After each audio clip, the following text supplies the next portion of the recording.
அனைவருக்கும் அன்பு வணக்கம். என்ன ஒரு ஆச்சரியம் பாத்தீங்களா? இத்தனை நாளா அண்ணாமலை அவர்கள் மட்டும்தான் தமிழகத்தின் ஒரே நம்பிக்கைன்னு நினைச்சிட்டு இருந்தாங்க. அண்ணாமலை எவ்வளோ பெரிய திறமைசாலி தெரியுமா, சாமர்த்தியசாலி தெரியுமா அப்படின்னு சொல்லிட்டு இருந்தாங்க. அண்ணாமலை அவர்களுடைய அரசியலை இங்க இருக்கிற திராவிட கட்சிகளால தாக்கு பிடிக்க முடியவில்லை, சமாளிக்க முடியாமல் திணறிக் கொண்டிருக்கின்றார்கள். இப்படி எல்லாம் பெருமைப்பட்டு கொண்டிருந்தார்கள் அண்ணாமலை அவர்களது தீவிர ஆதரவாளர்கள். ஆனா ஒரே ஒரு ஸ்டேட்மெண்ட், நாணய வெளியீட்டு விழாவில் அரசியல் நாகரிகம் கருதி கலந்து கொள்ள போகிறேன் அப்படின்னு சொன்னாருங்க அண்ணாமலை. இன்னைக்கு அண்ணாமலை வேண்டாதவராயிட்டாரு, திமுகவின் சூழ்ச்சிக்கு பலியாகி விட்டார், நாங்க இனிமே பாஜக பக்கமே போக மாட்டோம் அப்படின்னு ஒரு சில தீவிர ஆதரவாளர்களே கருத்து சொல்றதை பார்க்க முடியுது. சோசியல் மீடியாலையும் இதை பத்தி நிறைய பேர் கருத்து சொல்லியிருக்காங்க. அண்டு ஜாம்பவான்ல நம்ம இதை பத்தி பேசியிருந்தோம், அதுக்கும் நிறைய நண்பர்கள் கமெண்ட் போட்டு இருந்தாங்க. எப்படிங்க எல்லாமே ஒரே நாள்ல மாறிடுச்சு? அதுக்கு அவங்க சொல்ற காரணம் என்னன்னா, பாருங்க, இது பாஜக திமுக கூட்டணி வருது வரலன்றதெல்லாம் செகண்டரி. ஆனா இந்த விழாவில் போய் கலந்துக்கினா அப்போ கலைஞரை பத்தி ஒரு 4 வார்த்தை நல்லதா பேசித்தான் ஆக வேண்டும். உடனே சொல்லுவாங்க அண்ணாமலை அவர்களே பாராட்டிய அப்படின்னு திமுக இதை எக்ஸ்பிளைட் பண்ண ஆரம்பிச்சிருவாங்க. அப்போ பாஜகவுடைய ஃபியூச்சர் என்ன ஆகும்? இது பாஜகவை குழி தோண்டி புதைத்து விடும் அப்படின்னு ஒரு சிலர் கருத்து சொல்றாங்க. இன்னும் சில பேர் இந்த அரசியல் நாகரிகம் அப்படின்றது எங்க கடைபிடிக்க வேண்டும்னு ஒரு அர்த்தம் இல்லையா? எதிராளியும் அரசியல் நாகரிகம் கடைபிடித்தால் மட்டும்தான் நாம கடைபிடிக்க வேண்டும், இல்லைன்னா நாம அப்படி நடந்துக்க வேணாம் அப்படின்னு சில பேர். இதுல இன்னும் சில பேர் என்னன்னா, இலகணேசன் வீட்டு நிகழ்ச்சியில இவர் கலந்துக்கல, அப்ப எங்க போச்சு அந்த அரசியல் நாகரிகம்? இன்னைக்கு மட்டும்தான் அரசியல் நாகரிகம் தெரியுதா அப்படின்னு கேட்டிருக்காங்க. இதனுடைய எக்ஸ்ட்ரீம் ரியாக்ஷன் எப்படி போயிருக்குன்னா, இனிமே நாங்கள் பாஜகவை நம்ப தயாராக இல்லை அப்படின்னு தீவிர பாஜக ஆதரவாளர்களே சொல்லக்கூடிய நிலைமைக்கு போயிருக்குதுங்க. ஆனா நான் இதை வேற விதமா பாக்குறேன். எங்க மாற்றம் வேணும் வேணும் அப்படின்னு நினைச்சிட்டு இருந்தமே, ஏதோ மாற்றம் வரும் அப்படின்னு நம்பிட்டு இருக்க நேரத்துல இந்த மாதிரி ஆயிடுச்சே, இனிமே மாற்றமே வராதா, தலைவிதி இவ்வளவுதானா அப்படின்ற ஒரு ஆதங்கம், விரக்தி, அதனுடைய வெளிப்பாடாதான் நான் இதை பாக்குறேன். ஸோ இந்த வெளியீட்டு விழாவில் கலந்து கொள்வது அப்படின்றத சரியான பெர்ஸ்பெக்டிவ்ல பார்த்தோம் அப்படின்னு சொன்னா இந்த மாதிரி பிரச்சனைகள்லாம் வராது. இதுல ஜாம்பவான் என்னுடைய இன்டர்வியூல ஒரு சில நண்பர்கள் சொல்லியிருந்தாங்க, நீங்க சோகா முட்டு கொடுக்குறீங்க அப்படின்னு. அதாவது இதை கலந்துக்கிறத நான் சப்போர்ட் பண்ணி பேசியிருந்தாங்க. இதுல தப்பு எதுவும் இல்லை அப்படின்றது தான் என்னுடைய பாயிண்ட் ஆஃப் வியூ. இதைத்தான் முட்டு கொடுக்குறேன் அப்படின்னு சொல்லியிருந்தாங்க. நல்லா யோசிச்சு பாருங்க, இதுல தப்பு இல்லை அப்படின்னு நான் சொல்லும் போது நான் பாஜகவுக்கு முட்டு கொடுக்குறேன். ஆனா அந்த இண்டெக்ஸேஷன் அபாலிஷ் பண்ணது தப்பு அப்படின்னு சொல்லும் போது நான் பாஜகவுக்கு விரோதியாக இருக்கின்றேன். எப்படிங்க ஒரே மனுஷன் முட்டும் கொடுத்துக்குன்னு எதிரியாகவும் இருக்க முடியும்? சோ நம்ம பார்வையில எது சரி எது தப்பு அப்படின்னு தெரியுதோ அதை நம்ம பேசணும். அதனால இது எதிர்க்கணும் அப்படின்றது எதிரி மனப்பான்மையும் நமக்கு தேவையில்லை, முட்டு கொடுக்க வேண்டிய நெசசிட்டியும் நமக்கு இல்லை. அடுத்தது நாகரிகம் அப்படின்றது ஃபார் தட் மேட்டர், அது தனிப்பட்ட மனிதனின் நாகரிகமா இருக்கட்டும், இல்லை அரசியல் நாகரிகமா இருக்கட்டும், இதெல்லாம் நமது பண்பாடு கலாச்சாரம் இதன் ஒரு பகுதி தானே தவிர தனியா ஒரு நாகரிகம்னு ஒண்ணு கிடையாதுங்க. காலங்காலமா நம்ம ஃபாலோ பண்ணிட்டு வருகின்ற சில மரபு வழிபட்ட விஷயங்கள் இதுதான். இப்போ நாகரிகம் அப்படின்றதுக்கும் சாஃப்டா போறதுக்கும் நிறைய வித்தியாசங்கள் இருக்கு. அதை போட்டு கன்ஃபியூஸ் பண்ணிக்கணும். ஃபார் எக்ஸாம்பிள், இப்போ எதிர்த்தரப்புல இருந்து ஒரு குற்றச்சாட்டு, கடுமையாக ஏதோ குற்றச்சாட்டு வைக்கிறார்கள் அப்படின்னு சொன்னா, நாங்கள்லாம் ரொம்ப ஜென்டில்பா அப்படின்னு, இல்லை இந்த குற்றச்சாட்டுகளில் உண்மை இல்லை அப்படின்னு ஒரு ஸ்டேட்மெண்ட் கொடுக்கறதோட நின்றக்கூடாது. கடுமையான தாக்குதல் இந்த பக்கத்துல இருந்தும் போக வேண்டும். ஸோ அப்ப நாகரிகத்துக்கும் சாஃப்டா போறதுக்கும் சம்மந்தம் இல்லை அப்படின்னு புரிஞ்சிடுச்சா? அதே சமயத்துல எதிர்த்தரப்புல இருந்து தரக்குறைவான வார்த்தைகள் வருது அப்படின்னு வச்சுக்கோங்களேன், நாமளும் அது எல்லா நேரங்களிலும் தரக்குறைவான வார்த்தைகளோட பேசணும்னு அவசியம் கிடையாது. தாக்குதல் பலமாக இருக்க வேண்டும், அங்கேருந்து வந்ததை விட 1 மடங்கு 2 மடங்கு அதிகமாக கூட இருக்கலாம். ஆனா அந்த தரம் கெட்ட வார்த்தைகள் அப்படின்றது இங்க இருக்கணும்ன்றது அவசியம் இல்லை. இதை முதல்ல புரிஞ்சுக்கணும். அடுத்தது, எந்தெந்த இடத்துல நாகரிகத்தை கடைபிடிப்பது அப்படின்னு ஒரு வரைமுறை இருக்குதுங்க. தேர்தல் பிரச்சாரம் நடக்கும் போது ஒருத்தர் குற்றம் சாட்டும் போது அப்பெல்லாம் இங்க நாகரிகம் அப்படின்றதுக்கு அவசியமே கிடையாது. இவங்க ஒரு குற்றச்சாட்டு, அவங்க ஒரு குற்றச்சாட்டு, 2 பேரும் மாறி மாறி தாக்கிக்க வேண்டியதுதான், சேத்த வாரி பூசிக்க வேண்டியதுதான் 2 பேரும். அங்க நாகரிகம் இடமே கிடையாது. ஆனால் இந்த மாதிரியான விழாக்களில் நாகரிகம் கடைபிடித்துத்தான் ஆக வேண்டும். அது எப்படி நீங்க வந்து முடியாதுன்னு சொல்ல முடியும்? இன்னொரு உதாரணம் சொல்றேன். ஒரு சில நேரங்கள்ல பாத்தீங்கன்னா, ஏதாவது ஒரு தலைவர்கள், இல்ல ஈவன் ஒரு சட்டமன்ற, பாராளுமன்ற உறுப்பினர்கள் காலமாகின்றார்கள் அப்படின்னு சொல்லும்போது, அவர்களுக்கான இரங்கல் தீர்மானம் நிறைவேற்றுவார்கள். அந்த சமயத்துல எல்லாம் பாத்தீங்கன்னா, கட்சி சார்பில் ஒவ்வொரு கட்சி சார்பிலும் எழுந்து பேசும்போது, அவர்களை புகழ்ந்து 4 வார்த்தை பேசித்தான் ஆக வேண்டும். அவங்க எதிர்க்கட்சி தலைவர்களாக கூட இருக்கலாம், எதிர்க்கட்சியை சார்ந்த எம்பி, எம்எல்ஏக்களா இருக்கலாம். சொல்லப்போனா இந்த பக்கம் பேசுகின்றவர் ஒரு காலத்துல அவர்கிட்ட தோத்தவரா இருக்கலாம். இந்த மாதிரியான விஷயங்கள் கூட நடந்திருக்கலாம். கடுமையாக எதிர்த்தவர்கள். ஆனா, அந்த மாரி இரங்கல் தீர்மானத்தின் போது, அவரு அந்த மாரி பண்ணார், ஊழல்வாதி அப்படிலாம் யாராவது பேசுறாங்களா? அவரு வந்து நல்லவர், மக்கள் மனதை கவர்ந்தவர், செல்வாக்கு மிக்கவர், நாட்டுக்காகவே உழைத்த தலைவர். இப்படித்தானங்க நம்ம சொல்ல வேண்டியதா இருக்கு. இதுதான் நாகரீகம். பொதுவாகவே இறந்தவர்களை பற்றி தவறாக பேசுவது கூடாது அப்படின்றது நமது பண்பாடு, நாகரீகம்.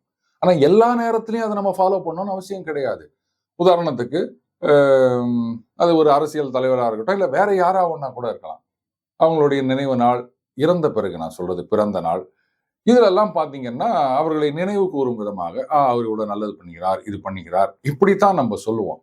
ஆனா மீதி எல்லா நாள்லயும் வந்து அவரை புகழ்ந்து கொண்டே இருக்கணும்னு அவசியம் கிடையாது. ஒரு அரசியல் ரீதியாக பிரச்சனையோ இல்ல தனிப்பட்ட முறைகள் விரோதமோ எதுவா இருந்தாலுமே இந்த மாதிரி ஒரு சில சந்தர்ப்பங்கள்ல நாம நாகரிகமாக நடந்து கொள்கிறோம். இதுதானங்க நம்ம பண்பாடு. அடுத்தது இந்த மாதிரி விழால கலந்துங்க கலைஞர் அவர்களை பத்தி புகழ்ந்து ஒரு 4 வார்த்தை பேசிட்டார் அப்படின்னு சொன்னா திமுக பார்த்தீங்களா அண்ணாமலை அவர்களே பாராட்டி விட்டார் அப்படின்னு இதை எக்ஸ்ப்ளாய்ட் பண்ண ஆரம்பிச்சிருவாங்க. இப்படி ஒரு கவலை இருக்கின்றது. இதுவும் தேவையில்லாத கவலை அப்படின்னு தான் நான் சொல்லுவேன். நிச்சயமா திமுகல யாரும் வந்து அந்த மாதிரி செய்ய முன் வர மாட்டாங்க. அது வந்து சரியான அரசியலும் கிடையாது. ஏன்னு கேட்டீங்கன்னா அவங்கள பொறுத்த வரைக்கும் அண்ணாமலை அவர்கள் வந்து அரசியலுக்கு ஒரு புது வரவே, அவருக்கு அரசியலே தெரியலன்னு தான் சொல்லின்னு இருக்கிறாங்க. சொல்லப்போனா கலைஞர் அவர்கள் உயிருடன் இருந்த வரைக்கும் அண்ணாமலை அவர்கள் அரசியலுக்கு வரவில்லை. அதனால நேற்று வந்த ஒரு தலைவர் வயதில் மிகவும் இளையவர் அவரே பாராட்டி விட்டார் அப்படின்னா அது அந்த மாதிரி செய்யறதுக்கு யாரும் முன் வர மாட்டார்கள். அதே மாதிரி தான் பாத்தீங்கன்னா நேற்றைக்கு கவர்னர் அவர்கள் அளித்த தேநீர் விருந்து, இதுல வந்து எல்லா கட்சியினரும் கலந்து கொள்கின்றார்கள். முதலமைச்சர் கலந்து கொள்கிறார், அண்ணாமலை இருக்கார், அதிமுக மற்ற எல்லா கட்சியிலிருந்தும் வந்திருக்காங்க. அதுல வந்து அண்ணாமலை அவர்களும் தமிழக அமைச்சர் ஒருவரும் பேசிட்டு இருக்காங்க.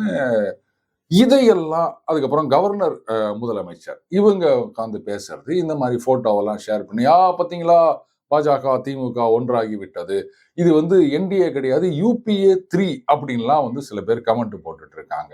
அகைன் ஒரு பொது நிகழ்ச்சியில கலந்துக்கிறோம் அப்படின்னா நீங்க இந்த நாணய வெளியீட்டு விழாவை தள்ளி வச்சிருங்க. இந்த கவர்னர் அளித்த தேநீர் விருந்து, இது கவர்னர் தானே வந்து அந்த பார்ட்டி கொடுக்கிறாரு. அப்ப அதுல 2 பேர் சந்திக்கும் போது என்னங்க சீரியல்ல வர வில்லிகள் மாதிரியா வந்து இப்படி திரும்பின்னு போகணும்னு எதிர்பார்க்குறீங்க? எந்த ஒரு இடமாக இருந்தாலும் ஒரு பொது இடத்துல அப்படின்னு சொல்லும் போது நமக்கு விரோதியாக இருந்தாலும் நேரம் பார்க்கும்போது அண்ணா எப்படி இருக்கீங்க அப்படின்னு விசாரிப்பது தாங்க நமது நாகரிகம். அப்படி பேசிட்டாங்க அப்படின்ற ஒரே காரணத்துக்காக பார்த்தீங்களா இது UPA 3 இது வந்து கூட்டணியாக போகின்றது, மக்கள் முதுகில் குத்து விட்டார்கள் அப்படின்னு சொல்றதெல்லாம் என்னால ஏத்துக்க முடியல. எப்படி இருக்குன்னா உடம்புல ஏதோ ஒரு வியாதிங்க, இது வந்து எத்தனையோ டாக்டர் பார்த்தோம் ஒன்றும் பிரயோஜனம் இல்லை, புதுசா ஒரு டாக்டர் வந்துட்டாரு அவர்கிட்ட போறோம், டாக்டர் உங்களை பத்தி நிறைய கேள்விப்பட்டுக்கிறேன், நீங்க வந்து ஃபாரின்லாம் போய் ஃபர்ஸ்ட் வந்துக்கிறீங்களா, ரொம்ப நல்ல டாக்டர்னு சொன்னாங்க, நீங்க தான் என்னுடைய கடைசி நம்பிக்கை, அதனால நீங்க தான் இந்த வியாதியை குணப்படுத்தணும் அப்படின்னு அவர்கிட்ட சொல்லிட்டு ஏய் இரு இரு இரு இரு இன்னும் ஊசிலாம் போடுற, ஊசிலாம் நீ போடக்கூடாது, நீ போடக்கூடாது, வெறும் மாத்திரை இதுலயே நீ குணப்படுத்தணும், அப்போதான் நீ டாக்டர், ஊசி போட்ட நீ எனக்கு தேவையில்லை, நான் வேற டாக்டர் ஆண்ட போறேன், இல்லைன்னா வைத்தியமே பார்த்துக்க மாட்டேன் இப்படின்னு நாம சொல்லுவோமா? அப்போ அண்ணாமலை அவர்கள் தான் நீங்க தமிழகத்தின் நம்பிக்கைன்னு சொல்லிட்டு இன்னைக்கு நீங்க அந்த மீட்டிங்ல கலந்துக்கினா எங்களுக்கு நீங்க வேணவே வேணாம் அப்படின்னு சொன்னா டாக்டர் என்ன மாதிரி ட்ரீட்மெண்ட் பண்ணணும் அப்படின்னு நாம டிக்டேட் பண்ற மாதிரி இருக்குது. அவர் அரசியலுக்கு வந்த பிறகு அவருடைய பிராண்ட் ஆஃப் பாலிடிக்ஸை இங்க இருக்கிற கட்சிகளால தாக்கு பிடிக்க முடியவில்லை அப்படின்னு சொல்லிட்டு இருந்தவங்க தானே நீங்க. அப்ப எப்படிங்க ஒரே நாள்ல அவருக்கு அரசியல் தெரியாம போயிடுச்சா? திமுகவை பத்தி அவர் புரிஞ்சுக்காம போயிட்டாரா? தெரியாமையா இத்தனை நாளா அவர் திமுக எதிர்த்து அரசியல் பண்ணிட்டு வர்றாரு. சொல்ல போனா 2021 திமுக ஆட்சிக்கு வந்த பிறகுல இருந்து அதிமுக ஒண்ணுமே பண்ணல. பாராளுமன்ற தேர்தலுக்கு 2 மாசம் முன்னாடிதான் எதிர்கட்சியாகவே அப்படியே கொஞ்சம் வரலாமான்னு யோசிச்சுட்டு இருந்தாங்க. ஆனா அன்னிலிருந்து அதிரடி ஆட்டத்தை தொடங்கினது அண்ணாமலை தாங்க. அப்ப திமுக பத்தி அவருக்கு தெரியாத? இந்த மாதிரி ஒரு விழால போய் கலந்துக்கினா அவரை பத்தி 4 வார்த்தை பேசத்தான் வேண்டி இருக்கும் அப்படின்றதெல்லாம் அவர் யோசிச்சு பார்த்திருக்க மாட்டாருன்னு. அடுத்த முக்கியமான பிரச்சனை என்னன்னா, எனக்கு ஒருத்தரை பிடிக்கும் அப்படின்னா, இவரு நீ அவரை பத்தி நல்ல விதமா தான் பேசணும். அவரை பாராட்டிக்கினே இருக்கணும். அவர் இங்க தப்பு பண்ணார், அங்க தப்பு பண்ணார். நிஜமாவே தப்பு பண்ணியிருந்தாலும் நீ எதுக்கு அதெல்லாம் சொல்ற? சொல்லக்கூடாது. இன்னொரு பக்கம் எனக்கு இவரை பிடிக்கல அப்படின்னு சொன்னா நீ அவரை திட்டிக்கினே இருக்கணும். அவர் ஏதோ ஒரு நல்லது பண்ணியிருந்தா கூட அதெல்லாம் நீ பேசாத. நல்லது பண்ணா அதெல்லாம் சொல்லக்கூடாது. அவன் தப்பு பண்ணதை மட்டும்தான் சொல்லணும், திட்டிக்கினே இருக்கணும். இன்னைக்கு பல பேர் இப்படித்தாங்க இருக்காங்க. ஆனா என்னால அந்த மாதிரி இருக்க முடியாது.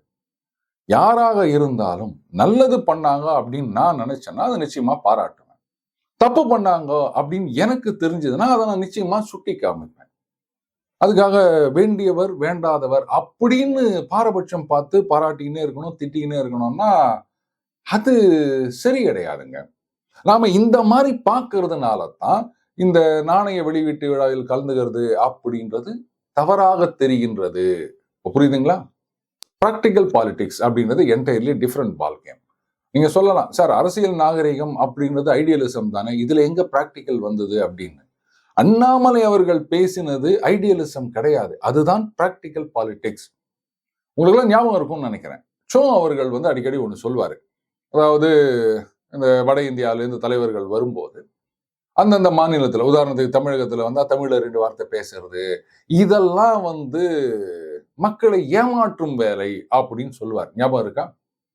ஆனா மோடி அவர்கள் இங்க வரும்போது தமிழ்ல திருக்குறள் சொல்றாரு. இங்க மட்டும் இல்ல, பல இடங்கள்ல அவர் திருக்குறளை பத்தி பேசுறாரு. தமிழ்ல ஒரு 2-3 வார்த்தைகள் பேசுறாரு. இதை யாராவது யோசிச்சு பார்த்தீங்களா? இதுதான் பிராக்டிக்கல் பாலிடிக்ஸ் அப்படின்றது. இப்போ அண்ணாமலை அவர்கள் அந்த விழால கலந்துகிறார் அப்படின்றதுனாலேயே பாத்தீங்களா பாஜக நெருங்கி வருகின்றது, திமுகவுடன் மறுபடியும் கூட்டணிக்கு வராங்க அப்படின்றது அர்த்தம் கிடையாது. ஆல் சடன் இது ஒரு டெமோக்ரஸி. மக்கள் தீர்ப்பு மகேசன் தீர்ப்பு. இன்னைக்கு நீங்க சொல்லலாம், பாத்தீங்களா இந்த கட்சி ஊழல், அந்த கட்சி ஊழல், இந்த தலைவர் ஊழல் அப்படின்னு. ஆனா அதை மக்கள் ஏத்துக்கணும். அதான முக்கியம். லாலு பிரசாத் யாதவ் கன்விக்டட். அந்த ஜெயில் தண்டனையை கூட முழுசா கழிக்காம அவர் பெயில்ல வந்துகிறாரு, உடல்நிலை சரியில்லைன்னு. பட் அரசியல் பண்ணினுங்கிறாருன்றதை நம்ம பார்க்கணும். அண்ட் ராகுல் காந்தி அவர்களுக்கு கல்யாணம் பண்ணிக்கணும் அட்வைஸ் பண்றாருன்றதையும் நம்ம பார்க்கிறோம். ஆனா அவரு கட்சிக்கும் ஜனங்க ஓட்டு போட்டுனுக்கிறாங்கல்ல, இதுக்கு என்ன சொல்வீங்க நீங்க? ஊழல் குற்றச்சாட்டு அப்படின்னு ஒரு சில தலைவர்கள் மேல சொல்லலாம். ஆனா இவர் நிரூபிக்கப்பட்டு கன்விக்ட் ஆனவர். அவரும் அரசியல்ல தான் இருக்காரு, அவருக்கும் ஜனங்க ஆதரவு இருக்கு. அப்போ மக்கள் ஏதோ ஒரு விஷயத்துல அவரை ஏத்துக்கிறாங்க அப்படின்னு தெரியுது இல்லையா? அதே மாதிரிதான் இந்த ஜனநாயக நாட்டுல மக்கள் தலைவர்கள் அப்படின்னும் போது அவங்க கிட்ட இருக்கின்ற ஒரு சில நல்ல விஷயங்கள், திறமைகள், அவர் செஞ்ச சில சாதனைகள், இதை பத்தி பேசுறதுல தப்பே கிடையாது. இந்த குணம் நாடி குற்றம் நாடி அப்படின்றதெல்லாம் இங்க வரணும்னு அவசியம் கிடையாது. ஏன்னா நான் சொன்ன மாதிரி இந்த இரங்கல் தீர்மானம் இந்த மாதிரி நேரங்கள்ல பாத்தீங்கன்னா நல்ல விஷயங்களை மட்டுமே பேசணும். இதுதான் நாகரிகம். அந்த மாதிரி பேசுவதற்கு போறது அப்படின்றது அரசியல் நாகரிகம்.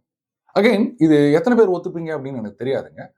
ஆனா இன்னொரு பெர்ஸ்பெக்டிவும் இருக்கு. அது 360 டிகிரில என்னென்னலாம் இருக்கு அப்படின்னு பிரசன்ட் பண்ண வேண்டியது என்னுடைய கடமையா நினைச்சேன். அதனாலதான் இந்த பதிவு. மீண்டும் அடுத்த பதிவு சந்திப்போம். வணக்கம்.